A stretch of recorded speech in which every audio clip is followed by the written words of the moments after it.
Hello everyone, welcome to the YouTube channel Study with Notes. I am your educator खुशी and आज हम discuss करेंगे next question paper जो कि code रहेगा 205, 201 से लेके 204 तक। आपको सारे के सारे क्वेश्चन पेपर डिस्कस करवा चुकी हूं मैं आपको। तो सबसे फर्स्ट जो था 201, इसमें हमने किया था इंटरनेशनल बिजनेस, 202 में हमने किया था फाइनेंशियल मैनेजमेंट, 203 था मार्केटिंग मैनेजमेंट और 204 था ह्यूमन रिसोर्स मैनेजमेंट। आज जो क्वेश्चन पेपर है दैट इज 205, जिसके अंदर हम करेंगे मैनेजमेंट एंड कॉस्ट अकाउंटिंग। ठीक है, तो ये क्वेश्चन पेपर आपका बहुत ज्यादा इंपॉर्टेंट रहने वाला है। तो स्टूडेंट्स को लगता है कि कॉस्ट अकाउंटिंग और मैनेजमेंट जो है वो प्रैक्टिकल सब्जेक्ट है, तो सारे के सारे क्वेश्चन प्रैक्टिकल ही आएंगे, तो ऐसा नहीं होता। जो आपका एमकॉम का लेवल होता है वो आपसे थोड़ा क्रिटिकल थिंकिंग का होता है, जिसमें आपसे कुछ स्टेटमेंट वाइज ऐसी चीजें पूछी जाती हैं और question no doubt practical question भी यहाँ पर आते हैं, न्यूमेरिकल क्वेश्चन आते हैं, लेकिन यहाँ पर थ्योरी भी आती है। जिन स्टूडेंट्स को अपने प्रैक्टिकल या न्यूमेरिकल में प्रॉब्लम आती है वो थ्योरी के अकॉर्डिंग भी इस पेपर को पास कर सकते हैं। तो स्टार्ट करते हैं इस क्वेश्चन पेपर को। तो अब तक अगर आपने YouTube चैनल को सब्सक्राइब नहीं किया है तो आप YouTube चैनल को सब्सक्राइब कर ले, और साथ ही साथ 2 टेलीग्राम चैनल है, एक है स्टडी विद नोट्स जिस पर आपको यूजी पीजी से रिलेटेड इन्फॉर्मेशन मिलती रहती है, नोट्स मिलते रहते हैं, PYQ previous year question papers, तो सब कुछ वहां पर आपको मिलता रहता है। और एक जो सेकेंड चैनल है that is study with notes net JRF। अगर आप यूजीसी नेट की प्रिपरेशन कर रहे हैं या फिर आने वाले टाइम में यूजीसी नेट की प्रिपरेशन करना चाहते हैं तो आप सेकेंड टेलीग्राम चैनल को ज्वाइन कर सकते हैं, जो कि काफी बेनिफिशियल होगा आपको। वहां पर बहुत सारी चीजें मैंने प्रोवाइड की है। जब आप टेलीग्राम चैनल को ज्वाइन करेंगे तो आप स्क्रॉल करके देखना, वहां पर आपको बहुत सारी PDF आपको मैंने प्रोवाइड किए हैं, प्रीवियस ईयर क्वेश्चन पेपर आपको प्रोवाइड किए हैं, कंटेंट है वो मैंने आपको प्रोवाइड किया, तो बहुत कुछ वहां पर मैं आपको प्रोवाइड कर चुकी हूँ। सो स्टार्ट करते हैं आज का ये क्वेश्चन पेपर, जिसके अंदर हम कर रहे हैं एमकॉम के सेकेंड सेमेस्टर का क्वेश्चन पेपर, जिसका नाम है that is management and cost accounting. और जो ये क्वेश्चन पेपर है ये 2021 का क्वेश्चन पेपर है और यूनिवर्सिटी आपकी रहेगी CDLU चौधरी देवीलाल यूनिवर्सिटी का ये क्वेश्चन पेपर है। सेम प्रोसीजर फॉलो होगा, 70 नंबर का आपका क्वेश्चन होते हैं और 3 घंटे का आपको टाइम मिलता है। प्रोसीजर सेम, 7 क्वेश्चन होंगे छोटे और उसके बाद 4 क्वेश्चन आपको बड़े करने होंगे, 14 मार्क्स के, टोटल 70 आपके बन जाते हैं। तो यहाँ पर फर्स्ट क्वेश्चन क्या कहता है, दैट इज कॉस्ट अकाउंटिंग क्या है। तो नाम देखो, सब्जेक्ट का नाम ही अगर आपको नहीं पता कि सब्जेक्ट के नाम का मतलब क्या है, तो पूरी की पूरी अंदर क्या लिखोगे उस चीज के बारे में आप बिल्कुल भी नहीं सोच सकते। तो सबसे इंपॉर्टेंट चीज होती है, जब आपके सामने एक नाम होता है तो आपको ये देखना होता है कि कॉस्ट अकाउंटिंग क्या होता है, मैनेजमेंट क्या होता है। तो कॉस्ट अकाउंटिंग का अगर यहाँ पर मतलब लगा ले तो सबसे बड़ी चीज है कि अगर आप प्रोडक्शन कर रहे हो तो आपको रॉ मटेरियल कितने रुपीज में आ रहा है, ठीक है, दैट इज रॉ मटेरियल कितने रुपीज में आ रहा है। आपकी जो प्रोडक्शन करने के बाद प्रोडक्ट तैयार हो रहा है वो पर यूनिट कितने का बन रहा है, ठीक है, टोटल उस पर कितना खर्चा आ रहा है, उस पर आपका प्रॉफिट कितना है, वो सारी चीजें किस में आती है, कोस्ट में आती है। जब आप कोस्ट को बहुत सारे मेथड से निकालते हो, कोस्ट अकाउंटिंग में बहुत सारे मेथड्स होते हैं। फिर आता है वेरियांस एनालिसिस। वेरियांस क्या होता है, जब किसी चीज में डिफरेंस होता है, लाइक वेरियांस का मतलब क्या है, कोई चीज ऐसी है दूसरी ऐसी है, तो इन दोनों में कितना डिफरेंस है उसको हम बोलते हैं वेरियांस, उसको एनालाइज करना है, ठीक है। फिर आता है कैश बजट, बजट बनाना इन द कैश। उसके बाद break even chart. Break even point क्या होता है, सबसे पहले तो ब्रेक इवन पॉइंट समझो, जहां पर ब्रेक इवन का मतलब होता है नो प्रॉफिट नो लॉस, जहां पर ना ही आप प्रॉफिट में है नो लॉस में है, आप बैलेंस्ड सिचुएशन में हो, that is break even point. और इसी अकॉर्डिंग आपका एक चार्ट बनता है, वो भी आपको बनाना है, क्योंकि आपको चार्ट के बारे में बोला गया, लेकिन 2 मार्क्स का क्वेश्चन है तो यहाँ पर 2 से 3 लाइन में आप थोड़ा एक्सप्लेन भी कर सकते हैं कि ब्रेक इवन पॉइंट क्या होता है, और उसके बाद आप क्या है चार्ट बना सकते हैं। फिर आता है रिवेन्यू सेंटर। जैसे बहुत सारे सेंटर्स होते हैं रिस्पॉन्सिबिलिटी अकाउंटिंग में, रिवेन्यू सेंटर होता है, प्रॉफिट सेंटर होता है, कॉस्ट सेंटर होता है, तो इस तरीके से जितने भी सेंटर्स हैं आप लोगों को जरूर पढ़ने हैं। तो आपसे पूछा गया है रिवेन्यू सेंटर। नेक्स्ट क्वेश्चन है ट्रांसफर प्राइसिंग क्या होता है वो आपको बताना है। फिर आता है संक कॉस्ट, आपकी डूबी हुई कॉस्ट, या मतलब इसको ये बोलते हैं ना कि कोई भी पैसा अगर आपने बिजनेस में लगा दिया वो अनरिकवरेबल है, तो अगर हम इसका दूसरा नाम लिखें दैट इज अनरिकवरेबल कॉस्ट। जिस कॉस्ट को अगर एक बार लगा दिया और उससे हमें प्रॉफिट जनरेट नहीं हुआ तो वो पैसा हमारा डूब गया, इसको हम बोलते हैं संक कॉस्ट, अनरिकवरेबल कॉस्ट, जिसको हम रिकवर नहीं कर सकते। उसके बाद आपकी 4 यूनिट होती हैं, हर एक यूनिट में से आपसे 2-2 क्वेश्चन पूछे जाते हैं, एनी 1 क्वेश्चन आपको हर एक यूनिट में से रिप्लाई करना है। तो सबसे फर्स्ट क्वेश्चन यूनिट 1 का क्या होगा, that is cost may be classified in the variety of ways according to the nature and information need by the management. कहते हैं कि कॉस्ट कोस्ट की बहुत सारी टाइप्स होती हैं। कोस्ट को हम बहुत सारे टाइप से क्लासीफाई कर सकते हैं। कोस्ट की बहुत सारी टाइप्स होती हैं, बहुत सारी वैरायटीज होती हैं। तो उन्हीं वैरायटीज की बात की जा रही है कि उनको जब हम क्लासीफाई करते हैं तो as the basis of nature करते हैं।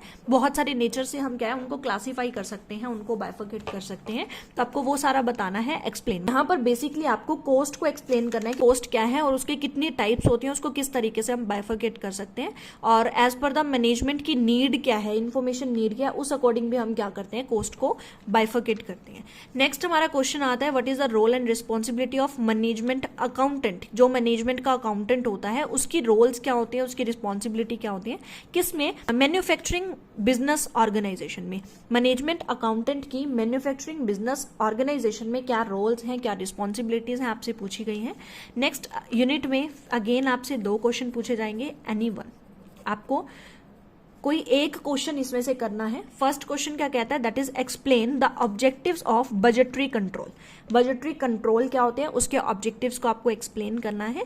नेक्स्ट आता है, and the preliminaries of the completed before introducing a budgetary control system in a organization. कहते हैं कि जब भी एक बजटरी कंट्रोल सिस्टम एक ऑर्गेनाइजेशन में इंट्रोड्यूस किया जाता है उससे पहले कुछ प्रीलिमिनरीज को इस्टेब्लिश करना होता है, या इससे पहले कुछ फंक्शंस करने होते हैं, कुछ ऑब्जेक्टिव्स सेटअप करने होते हैं। तो वो उन सब ऑब्जेक्टिव्स कौन कौन से होते हैं, वो फंक्शंस कौन कौन से होते हैं, उसके बारे में आपसे पूछा गया है। नेक्स्ट क्वेश्चन प्रैक्टिकल है। अगर आपको प्रैक्टिकल नहीं आता तो आप पूरी की पूरी कोशिश करें कि इस क्वेश्चन को आप अपनी तरफ से बनाने की कोशिश करें, अगर आपको ये क्वेश्चन ना आता हो, ठीक है। अदरवाइज आता है तो वेल एंड गुड, अगर नहीं आता तो प्रैक्टिकल देखिए, प्रैक्टिकल भी नहीं आता तो आप थ्योरी को बनाने की कोशिश करें, अपनी तरफ से क्वेश्चन के आंसर को क्रिएट करने की कोशिश करें, क्योंकि आप लोग एमकॉम लेवल के स्टूडेंट्स हो। तो यहां पर आपकी कितनी ज्यादा क्रिएटिविटी होती है एग्जामिनर यही देखना चाहता है, ठीक है। तो नेक्स्ट क्वेश्चन जो है इसमें क्या पूछा गया कि एक फैक्ट्री है working for 50 hours a week, मतलब एक पूरे हफ्ते में, एक सप्ताह में, एक वीक में 50 घंटे उस फैक्ट्री में काम होता है।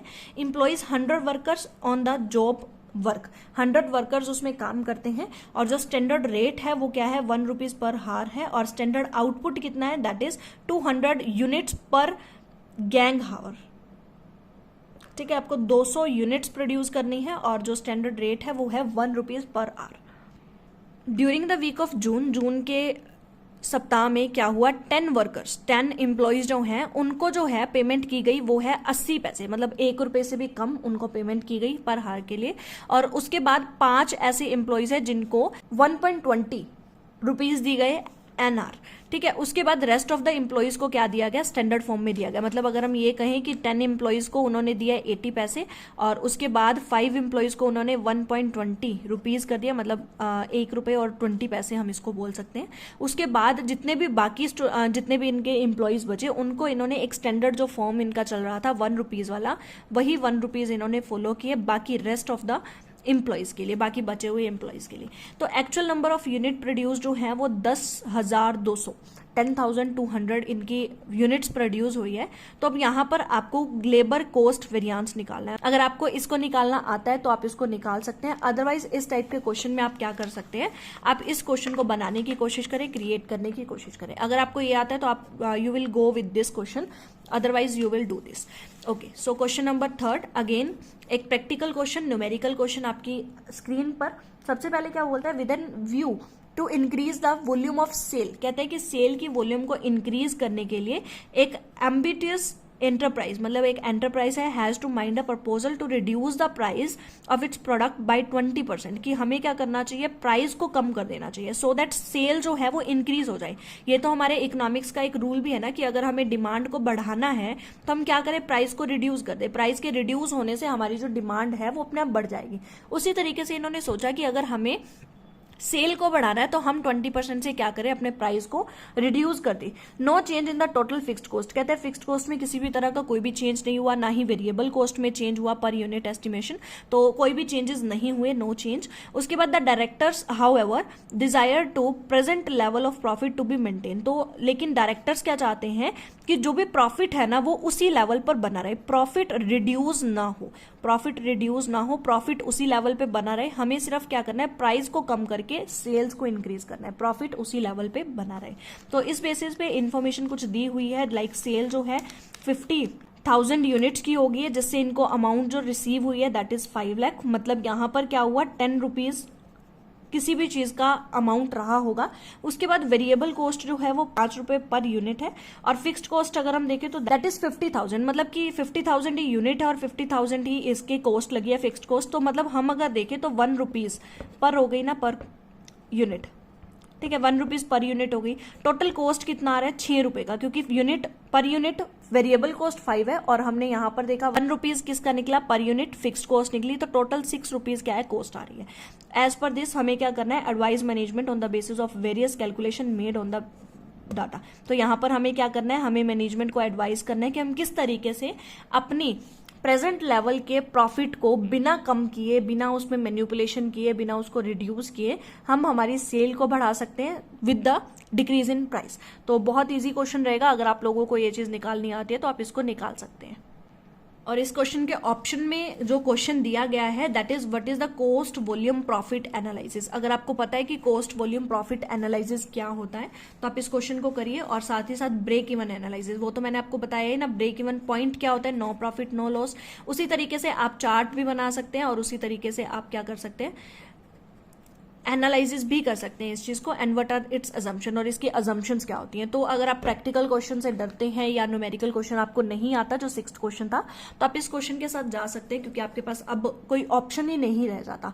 ठीक है, तो ये क्वेश्चन आपको करना है। उसके बाद यूनिट नंबर 4, जिसमें 2 क्वेश्चन आपके सामने है, एनी वन, इसमें से भी आपको क्या करना है, कोई एक क्वेश्चन करना है।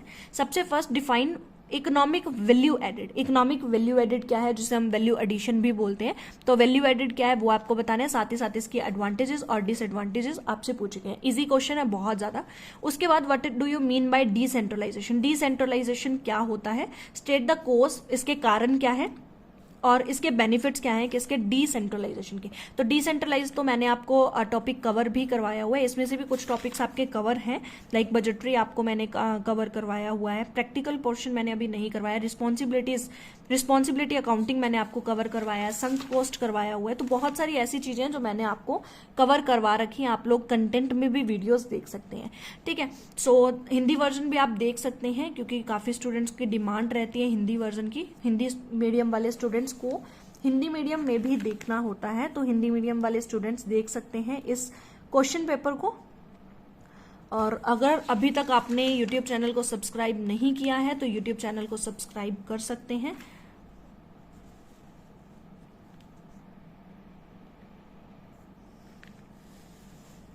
और एक सबसे इम्पॉर्टेंट चीज जो मैं आपको बताना अभी तक भूल गई हूं, so this is online institution, जो मैंने आपको प्रीवियस वीडियोस में भी इंफॉर्मेशन दी थी कि अगर आप लोग ऑनलाइन कोचिंग लेना चाहते हो तो ऑनलाइन कोचिंग के लिए आपको क्या करना है, मेल आईडी है खुशी रानी 1137@gmail.com।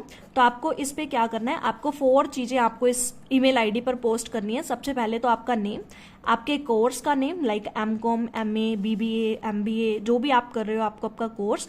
उसके बाद आपको आपका सब्जेक्ट, और एट द लास्ट आपको सिलेबस मस्ट है। विदाउट सिलेबस आपसे वहां पर जो आपकी मेल है उसका रिप्लाई नहीं किया जाएगा, तो सिलेबस आप लोग जरूर वहां पर पोस्ट कीजिए। इसके अलावा आपको कोई भी इंफॉर्मेशन चाहिए तो आप लोग पूछ सकते हैं, कमेंट बॉक्स में भी पूछ सकते हैं, या फिर आप मेल करके भी पूछ सकते हैं। और ऑनलाइन इंस्टीट्यूशन से आप कोचिंग भी ले सकते हैं, जिसमें आप अगर कॉमर्स से रिलेटेड कोई भी सब्जेक्ट चाहते हैं, अगर आप कॉमर्स से रिलेटेड कोई भी सब्जेक्ट चाहते हैं तो आपको मैं पढ़ाऊंगी, या फिर एक और टीचर है मेरे साथ वो आपको पढ़ाएंगी।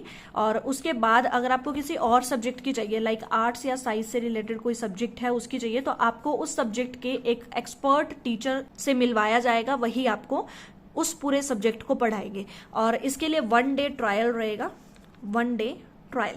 ठीक है, एक दिन में अगर आपको समझ आती है उस टीचर की, क्योंकि अगर मुझसे समझना है तो ट्रायल नहीं रहेगा, क्योंकि आपको YouTube पे बहुत सारी वीडियोस मिल जाएंगी मेरी, आप वहां से ट्रायल ले सकते हैं कि आपको किस तरीके से पढ़ाया जाएगा। और अगर कोई और टीचर होता है तो आपको वहां पर 1 डे ट्रायल मिलेगा। ठीक है, टेलीग्राम चैनल ज्वाइन कर लीजिए, study with notes. So that's all for today. अगर आपको आज की वीडियो पसंद आई है then like to this video, share, subscribe and each and everything you know. तो लास्ट जो क्वेश्चन होगा हमारा, नेक्स्ट क्वेश्चन नेक्स्ट डे आपके पास पहुंच जाएगा, दैट इज research methodology. Last question paper होगा आपके कोर्स का। So that's all for today. Thank you so much for listen me very carefully. Bye, take care.